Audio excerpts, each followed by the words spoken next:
Hello everyone, Mob Spider here. Hope you all are having a fantastic day today. I'm going to tell you something about myself that you probably never knew. I like Call of Duty Zombies. Yes, I know, shocker. But, of course, with my love for Call of Duty Zombies, which if you've been around this channel for any amount of time, you know this by now, I, of course, also like watching a lot of COD Zombies content. And one that I really like, especially from smaller YouTubers, are the Hot Takes series, where they have their community give them unpopular opinions and they react to them and talk about the ones that they agree or disagree with.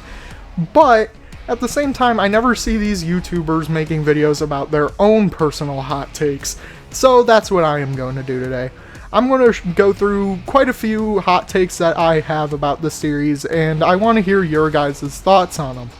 Some of these you might agree with, some of these you might disagree with, but we're just here to have fun. Also, I'm going to try and refrain from this being a, oh, I like this map that everybody dislikes, or oh, I hate this map that everybody seems to love. Because those hot takes are very common and they're kind of boring. I want to try and go for more unique ones, but there are definitely going to be some more traditional, oh, map bad or map good takes. But without further ado, let's begin. So first up, my first hot take actually comes from Modern Warfare Zombies, which, I mean, my opinion on this entire game is a hot take in of itself. I actually quite liked the idea of trying to do an open world zombies thing. I do agree that it could have been done a lot better, especially with the post-launch support, but that's not here nor there. What I actually want to talk about today was the camo grind for these guns. There were two different camo grinds in Modern Warfare Zombies, that being the Borealis grind and the Bioluminescent grind. Now, I did do a ranking of these mastery camos where I put Bioluminescent at number 4 and Borealis at number 1. Spoiler alert. But I don't tend to stand by that anymore. In fact, I think Bioluminescent of the two is the better camo. I know that's probably a pretty crazy take, considering this is the one that not many people have gone for, considering you needed to use the guns from the previous game in the new mode, and a lot of them tended to suck. But honestly, I thought the grind was super worth it, and I thought this camo looks absolutely amazing, especially in dark areas. Is it the best mastery camo? I'm not entirely sure. I still have yet to unlock Nebula, but as of right now, I think Bioluminescent is at least on par with Dark Aether from Cold War. So I know I said that I was going to try and refrain from just saying, oh, I like this map that everybody dislikes, or I hate this map that everybody seems to love. There are a couple of hot takes that are similar to that, but I feel like I can add a little bit more to it. The first one is from Infinite Warfare. Now, if you ask anybody what their favorite map from this game is, I'm sure most people would probably say Zombies in Spaceland, and that does tend to be the general consensus that Zombies in Spaceland is the best out of those maps. But, personally, if you'd ask me, I think I like Rave in the Redwoods a lot more. And the reason behind that is mostly aesthetics. I really like the whole aesthetic behind the map, and especially when you go into Rave mode, the map just looks gorgeous. It does definitely have problems. The Easter egg is really nothing to write home about, even though you could argue the same thing for Zombies in Spaceland. The wonder weapons are very meh, to say the least, especially the Ripsaw, and it is bullshit how after round 10 you gotta deal with the slasher every time you go into Rave mode. But overall, I do really like this map, and it's probably just a little bit higher than Zombies in Spaceland, but I think they're kind of on par with one another.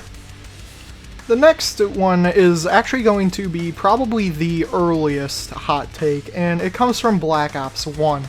And in my opinion, Black Ops 1 has the best Zombies soundtrack out of the entire series. Now, I know that music is very subjective, but I mean, you cannot go wrong with classics like 115, Not Ready to Die, and of course, Won't Back Down by fucking Eminem of all people. This map has such a great soundtrack, and if you haven't listened to it, I highly recommend that you do. Personally, my favorite Easter egg song is probably Nightmare from Avenged Sevenfold, but all of the maps have such banger music, which you totally should listen to if you haven't already. Back to another map-related hot take. This one comes from Black Ops 4, and the map that I'm talking about is Toxicity. Personally, I think that this map is way better than Call of the Dead. If you know me, I'm personally not a huge fan of Call of the Dead. I don't necessarily hate the map, but I do probably think it is the worst out of the Black Ops 1 selection, which that in of itself could be considered a hot take as well. But Toxicity just, first of all, it looks gorgeous. You don't gotta worry about the fog aside from Hellhound rounds, but even then, this map looks so much better than Call of the Dead ever did. Not to mention, a lot of the annoying aspects from Call of the Dead are gone, such as George Romero, the fog, and the wonder weapons are actually useful on this map. While I could agree that it probably isn't necessarily the best ending to the Aether story, I don't necessarily play these games for the story, so it doesn't really affect me all that much. But overall, I do think that Toxicity is just a no-nonsense upgrade from the map that it is based off of. So for this next hot take, I'm going to put an asterisk on this one because I've actually seen a lot of people kind of parroting the same thing, at least as of recently. But like 2 years ago, this would probably still be a pretty big hot take. And that is that I think Alpha Omega gets way too much hate. It does have problems, don't get me wrong. The Nova Crawlers are super annoying, and the valves where you gotta rotate them for pack-a-punch every couple of rounds is annoying as well. But the map has so much good to it as well. The Easter egg, for the most part, except for the red Nova Crawler step, at least in my opinion, is actually a ton of fun, and I really do enjoy it.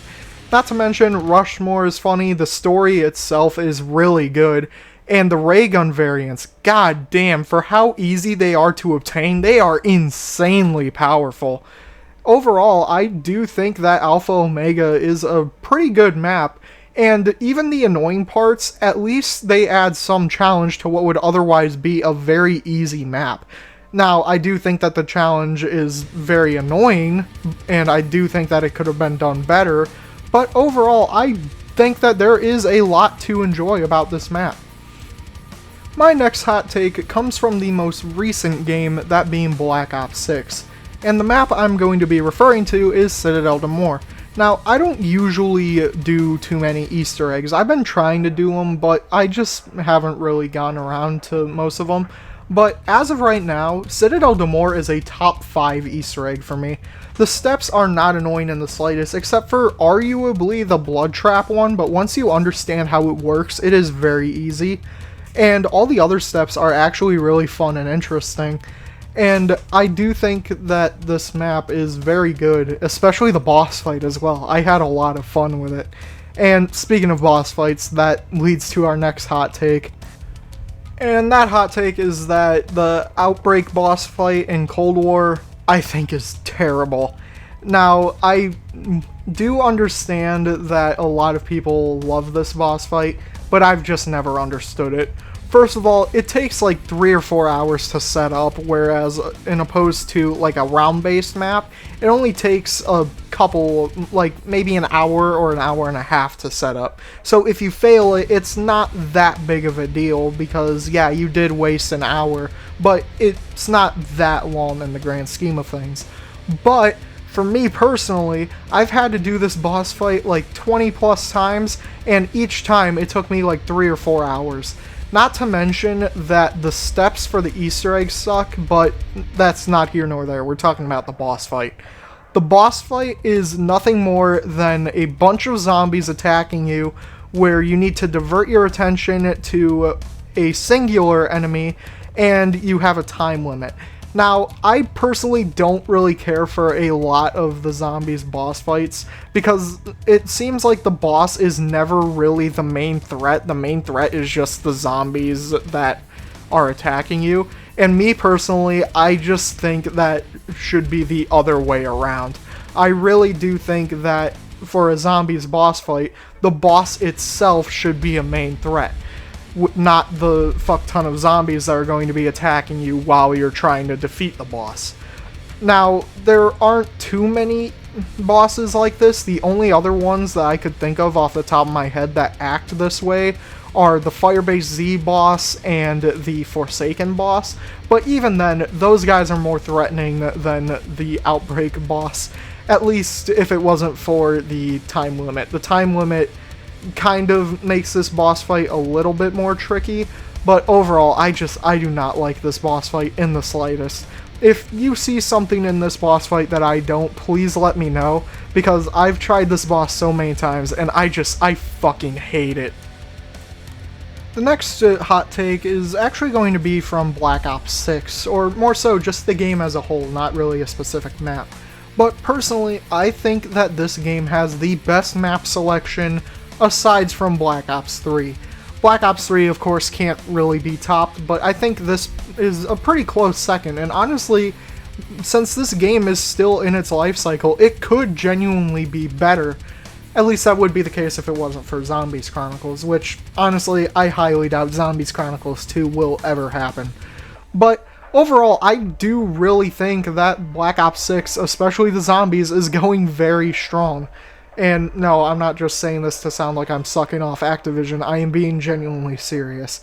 I really do like how this game has been going so far, and I hope that it continues being as good as it has been so far. So really quickly, to end this video off, I'm just going to rapid fire through a couple of other takes that I don't really have too much to say about, but I figured I would still add them in this video anyways.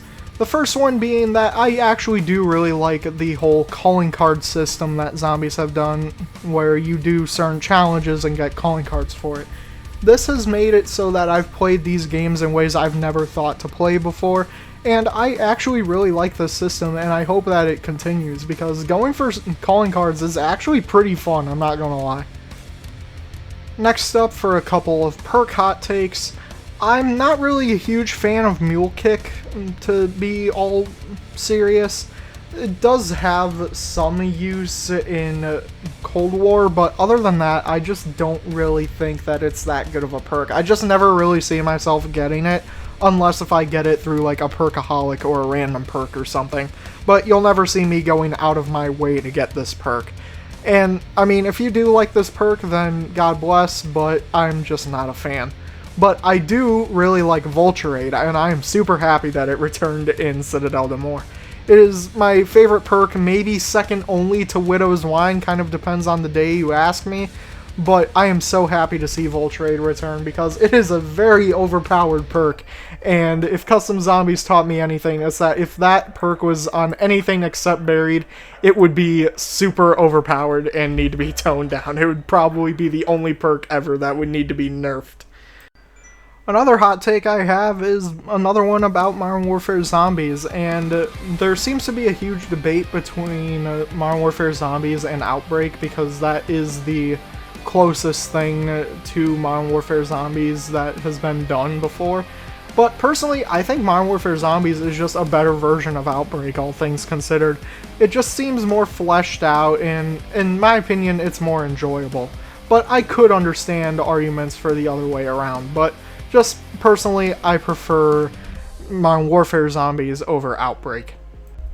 And to end this video off, I'm going to have the hot take that out of all of the Pack-a-Punch camos, Revelations probably has the best set of Pack-a-Punch camos. If you'd want to know my exact favorite, it would be this one. I think it's called Into the Void, but this one is definitely my favorite Pack-a-Punch camo in the entire series. But again, this might be a hot take, I'm not entirely sure. I don't really know what other people say is their favorite Pack-a-Punch camo, but in my opinion, it's definitely the Revelations one. Maybe second only to the Gorod Crovey ones, but again, you kind of have to ask me, and it would kind of just depend on the day. Also, I'm not counting custom Pack-a-Punch camos for this because, well, obviously. And there you have it. Those are just some of the hot takes that I have towards the Call of Duty Zombies series. If you guys agree or disagree with any of these takes, I would love to know down in the comments below. And if you guys want to leave some of your own personal hot takes in the comments, I might make a part 2 where I react to some of your guys' hot takes, like the kind of videos that you always see. But with that being said, guys, this was Mob Spider, and I'll talk to y'all next time. Peace out.